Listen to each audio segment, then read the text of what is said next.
Today on Things You Should Know, we're discussing Wikipedia. What is it exactly, and how does it work? Stick around.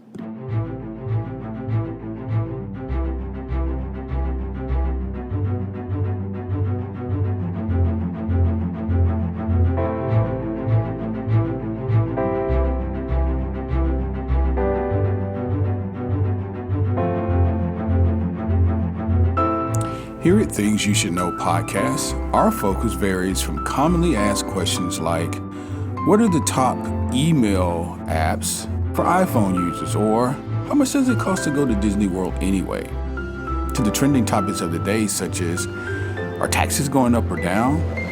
And who's Elon Musk? We shed light on things you probably have always wondered about, but you never got around to investigating them yourself. This podcast brings you the answers to your most commonly asked questions and makes you smarter just by listening.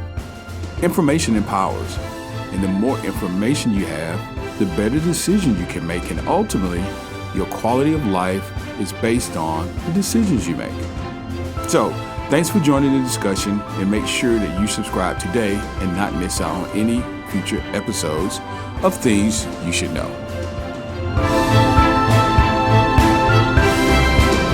To the show, you've reached Things You Should Know, and I am your host, Kelly, and as I do each and every other day, it's my pleasure to welcome you into the studio. We've got an interesting topic, as we always do today. We're going to be talking about Wikipedia. Many of us have seen it, have used it, but do we really know what it is? How does it work? Where does the information come from? And most importantly, is it reliable? Is it accurate? So we're going to jump into that today. If this is your first time, please make sure that you go ahead and subscribe before we get going. So the next time we upload, which will be in 48 hours, you will be the first to know. Those returning, thank you so much for supporting the podcast. Please make sure that you leave us a review at the end of this podcast and keep listening through our channel. Thank you. Okay, so Wikipedia, we're going to jump into this. First and foremost, we see, here's the thing. Sometimes we see things on a regular basis and we lose some sensitivity as to what it is and why it is, or why we use it, or why we don't use it, or why we think it's good, or why we think it's bad. And we form a perception around things and we don't really know. The basis of this channel is to be a little bit more, well, not a little bit more, a lot more, to use a more scientific approach, an investigative approach, and dig into these areas and figure out if a thing is usable or not, accurate or not. In this case, Wikipedia, many of us have seen it, certainly heard about it. Some of us have used it, but how accurate is the information? Where does the information come from? And is it something that I can feel comfortable relying on in terms of providing me information or content, etc.?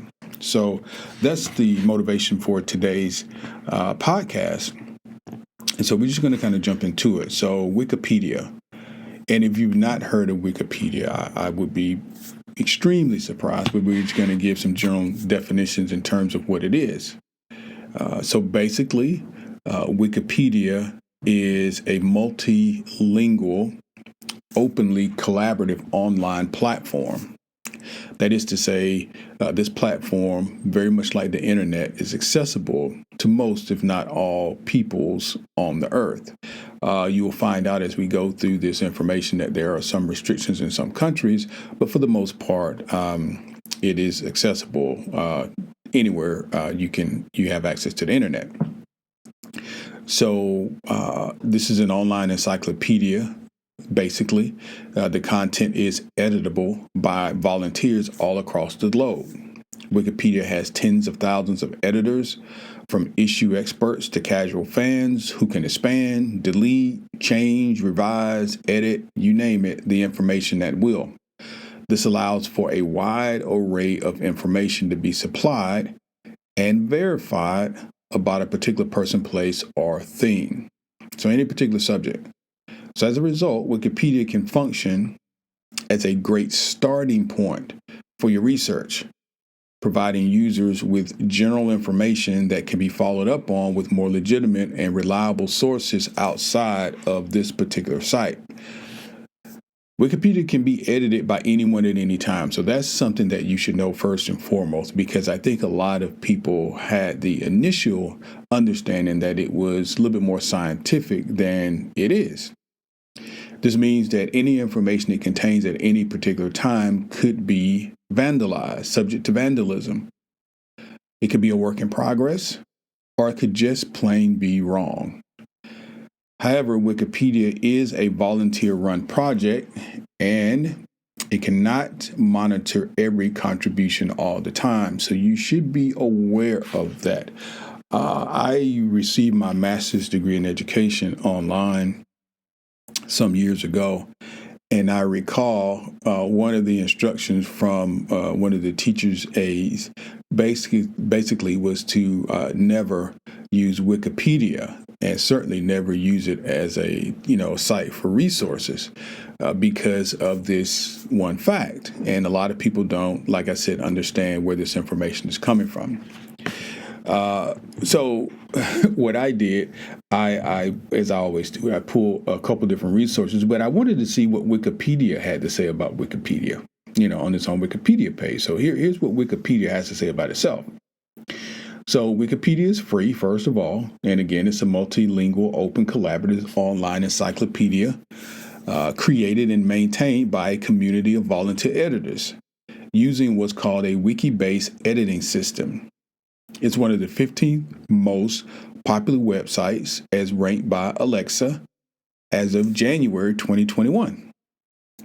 The Economist newspaper placed it as the 13th most visited place on the web. Features no advertisement, so that's one advantage. It's hosted by Wikimedia Foundation, which is an American nonprofit organization funded primarily through simple donations. So Wikipedia was launched in January of 2001 by a gentleman named Jimmy Wales and another gentleman, Larry Sanger. It was initially an English language encyclopedia, but versions in other languages were quickly developed. With 6.3 million articles, the English Wikipedia is the largest of the 317 Wikipedia encyclopedias. Overall, Wikipedia comprises more than 55 million articles, attracting 1.7 billion unique visitors each month. Also, Wikipedia has been criticized, of course, for its uneven accuracy and exhibiting systematic bias, including gender bias, with the majority of its editors being male. Editathons have been held to encourage female editors and to increase the average or the coverage of women's topics. In 2006, Time magazine stated that the open door policy of allowing anyone to edit had made Wikipedia the biggest and possibly the best encyclopedia in the world, and was a testament to the vision of Jimmy Wales. The project's reputation improved further in 2010 and beyond as it increased its efforts to improve its quality and reliability based on its unique structure, curation, and absence of commercial bias. And in 2018, both YouTube and Facebook announced that they would help users detect fake news by suggesting links to related Wikipedia articles. So that's what Wikipedia had to say about itself. And this is sort of the 100 class into what is Wikipedia. So that's the background, the origin, what it is, the founders. So let's dig a little deeper, because the entire reason why someone would use Britannica, any type of encyclopedia, really some sort of Google search, people are trying to source information, and then after you source the information, you're trying to determine how accurate the information is. And so Wikipedia has become one of the more popular places, as I said before, to start your research. Not to qualify anything, but to start your research. One of the techniques that I have learned over the course of a number of years in professional life is actually I drew this from the work that I do with, I do a lot of work with federal government. And one of the contractual obligations that each local, state, and Fed officers are supposed to uphold as it relates to contracting and contracting opportunities is to at least get 3 bids. It's an open bid opportunity. And one of the things that I always like to do if I'm securing information from a vendor of mine, I always want to get at least 3 quotes. So let's say, for example, you have a situation with your automobile and you want to determine how to get your automobile fixed. Well, you could take your automobile to one mechanic and the mechanic could diagnose it and you could agree and you could pay and he could fix it. Hopefully that's one way to go about it.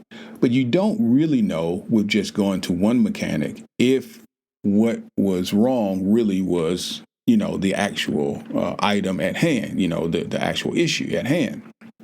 You're taking his word for it. Now, I'm assuming, you've not been with this auto mechanic before. So this is just a general quote. Now, from my perspective, one of the things that I would do is I would at least see 3 auto mechanics. Why? Because within those 3, you can determine a trend. For example, if the first auto mechanic indicates to you that your problem is in the transmission, but the other 2 indicate that you simply need a tune-up, then it calls into question the first auto mechanic's diagnosis. If the first auto mechanic says your repairs could be in the thousands of dollars, while the second 2 indicate that this fix is in the hundreds of dollars, then again, it calls into question what is the auto mechanic number 1 diagnosing and why. So in other words, it gives you some more data to compare, and then ultimately you can make the best decision because you have access to more data. If you just go to one auto mechanic, he's going to tell you, hey, it's your transmission, you get a transmission replaced. Well, how do you know? You're not a mechanic. You take him at his word. The only way to really verify that is to get to a different auto mechanic to get a second recommendation. This is why you hear all the time in the medical industry, medical field, to get a second opinion, see a different doctor. So anyway, not to prolong it, the reliability of Wikipedia. While it's somewhat reassuring to know that there's something no corporate interest funding Wikipedia and its articles, that is, it doesn't mean that all the pages escape personal bias and misinformation. These, of course, are the bigger issues with any type of crowdsourcing platform. Crowdsourcing meaning this is open to anyone that has access to the internet, and they can log in and they can provide their input, if you will, into, they're supposed to contribute to this information. So that's crowdsourcing. Crowdsourcing also can be defined as, for example, if the authorities are looking for a particular, suspect, and a drawing or a picture of the suspect goes out to a particular area, the authorities are looking to crowdsource information as it relates to that particular suspect in order to enhance their search for the suspect in hopes to catch him or her quicker. So crowdsourcing. Anyone with internet access can change a Wikipedia page. This means that the information on the pages isn't always reliable. Some occasions it may be entirely false. The company has actually said that. While administrators try to ensure facts are appropriately cited and sourced, it's impossible to catch all of the inaccuracies, which is why using Wikipedia as a legitimate source of information is frowned upon. This was what I was telling you before when I was getting my master's. My educators were like, no, Wikipedia, not that I was trying to use it, it just was an initial statement from the teacher's assistant saying, hey, you do realize we were not going to accept as a resource Wikipedia, because the information could be inaccurate, and of course it's frowned upon in academia and other professional settings. But I do think it's a good place just to get general information or a starting point, because sometimes, more times than not, the information is accurate and depends on what you're looking for. Now, Wikipedia Features and some of its tools. When users go to wikipedia.org, they'll get access to millions of pages of information, everything that it has to offer. You can view through all the table of contents. You can even try its random article tool if you're feeling adventurous, which is kind of sends you into a different direction. You just kind of see what they have out there.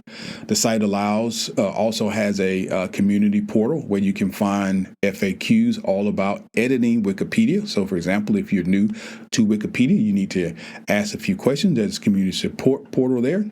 Folks that are used to using the tool that can kind of assist you and also help you to understand how to make edits, how to meet new editors, and also ask research questions and get help solving your disputes.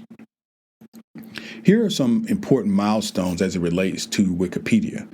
In January of 2007, Wikipedia entered for the first time, the top 10, the list of the most popular websites in the U.S.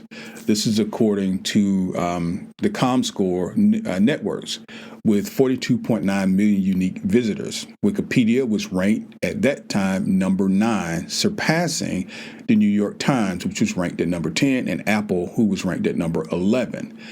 This marked a significant increase over January of 2006, when the ranking was only 33rd, with Wikipedia receiving around 18.3 million unique visitors. As of March 2020, Wikipedia ranked 13th among websites in terms of popularity, according to Alexa Internet. 2014, it received 8 billion page views each month. February 9th of 2014, the New York Times reported that Wikipedia has 18 billion page views, 18 billion, and nearly 500 million unique visitors a month. This is according to the ratings firm ComScore. On January 20th, 2014, the Economic Times indicated that not only had Wikipedia's growth stalled, but it lost nearly 10% of its page views the previous year, 2013. There was a decline of about 2 billion between December 2012 and December of 2013.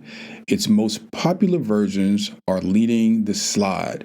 Page views of the English Wikipedia declined by 12%. The German version slid by 17%. And also the Japanese version lost about 9%. While Wikipedia's managers think that this could be due to errors in counting, however, other experts feel that Google's knowledge graphs, which is another tool, that project launched the year prior, and it may be gobbling up some of Wikipedia's users. So there's a little competition with Google with knowledge graphs. Restrictions. What are some of the restrictions with Wikipedia? Well, due to the increasing popularity of Wikipedia, some editions, including the English version, have introduced editing restrictions for certain cases. For example, on the English Wikipedia and some other languages as well, only registered users may create a new article. Only registered users. On the English Wikipedia, among others, particularly controversial, sensitive or vandalism-prone pages have been protected to verify information and to varying degrees. A frequently vandalized article can be semi-protected or extended confirmed protected, meaning that only auto-confirmed or extended confirmed editors are able to modify it. So you see, these are some of the degrees. Although they still want the crowdsourcing piece to be a part of Wikipedia, there has to be some controls, because otherwise this would all be folly. A particularly contentious article may be locked so that only administrators are able to make changes. Administrators different from editors. 2021 article in the Columbia Journalism Review identified Wikipedia's page protection policies as perhaps the most important means at Wikipedia's disposal to regulate its market of ideas. So let's talk about vandalism. Vandalism, as it sounds, is if someone would come into your home and disturb the peace and the quality of what's set up there, and would write on the walls and kick over your couches. Same way with Wikipedia. Someone would come into an article and purposely dismantle the integrity of the article. Any change or edit that manipulates content in a way that purposely compromises the integrity of Wikipedia is considered vandalism. The most common and the most obvious types of vandalism includes additions of obscenities and crude humor. Vandalism can also include advertising and other types of spam.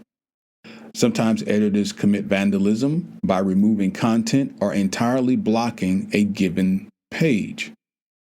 Less common types of vandalism, such as the deliberate addition of plausible but false information to an article, can be more difficult to detect. Vandals can introduce irrelevant formatting, modifying page semantics, such as the page's title or categorization, manipulate the underlying code of an article, or simply use images disruptively. The American journalist John Siegenthaler, from 1927 to 2014, subject of the Siegenthaler incident, and I'm almost positive I'm mispronouncing his name.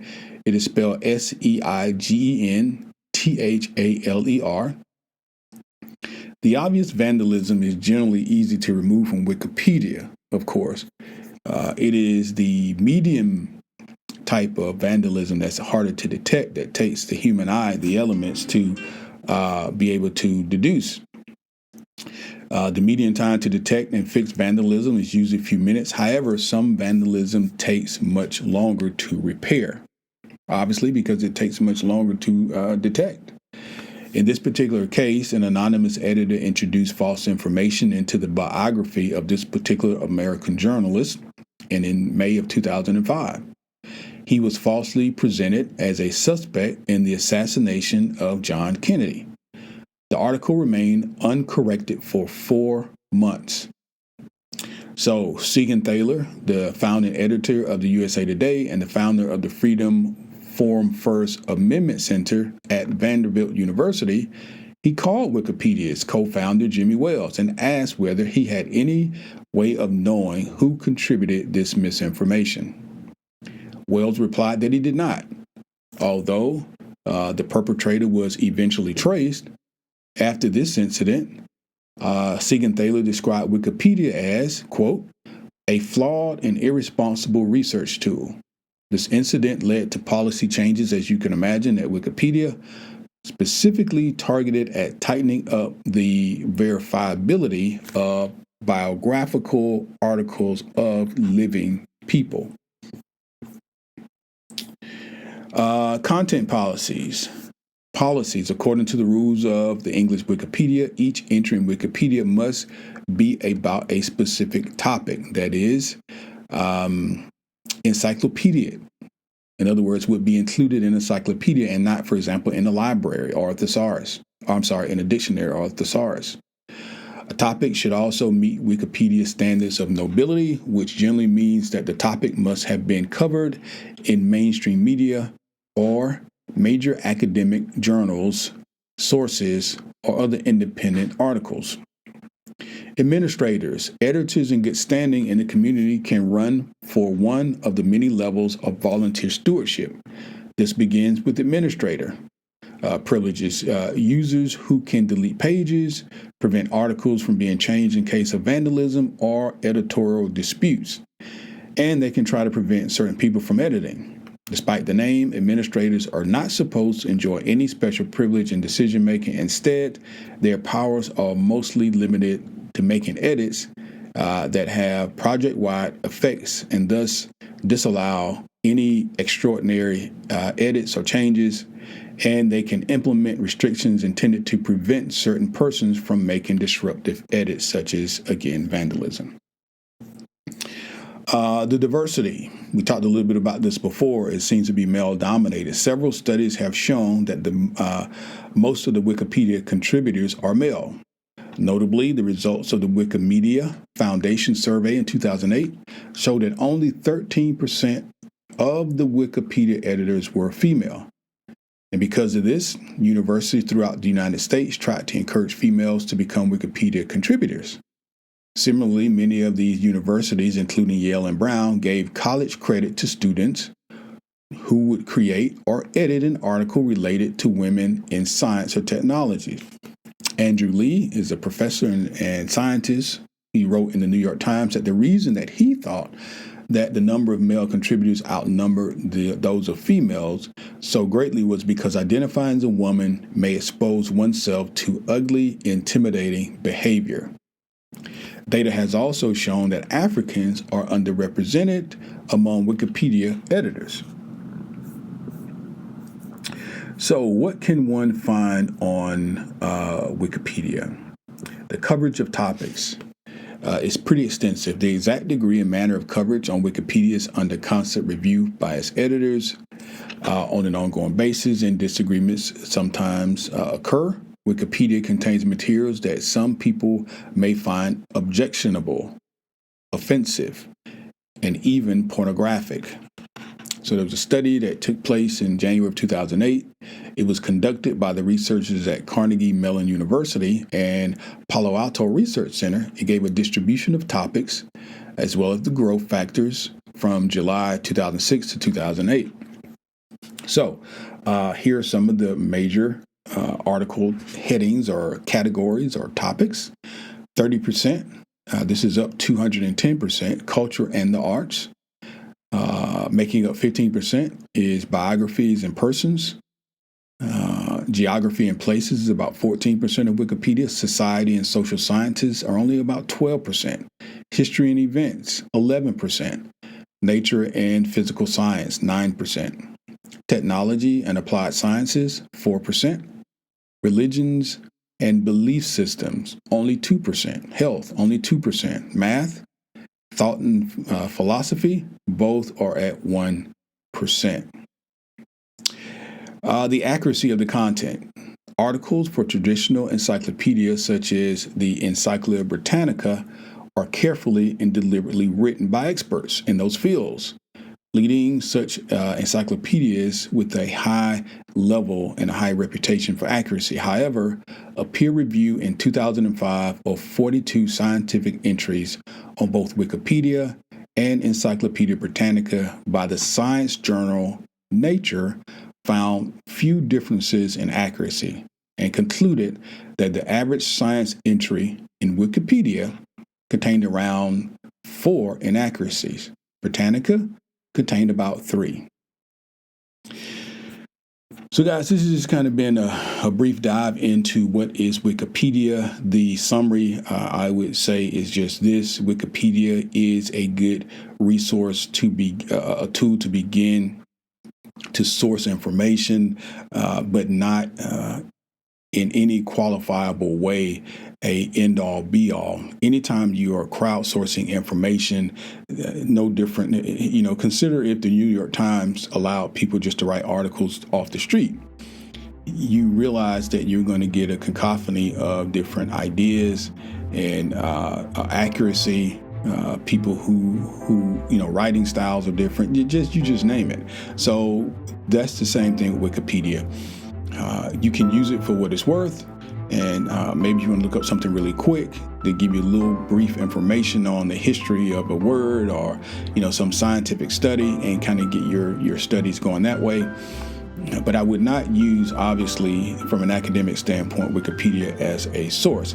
Now, though, maybe many of you listening who are editors with Wikipedia, I think based on the information that I've seen, the accuracy is still, pretty good. But I just think it being a crowdsourcing platform that many people are going to always question its legitimacy. So there it is. So guys, thanks for listening today. Things you should know. Again, I'm your host, Kelly. It's been my privilege to have you in.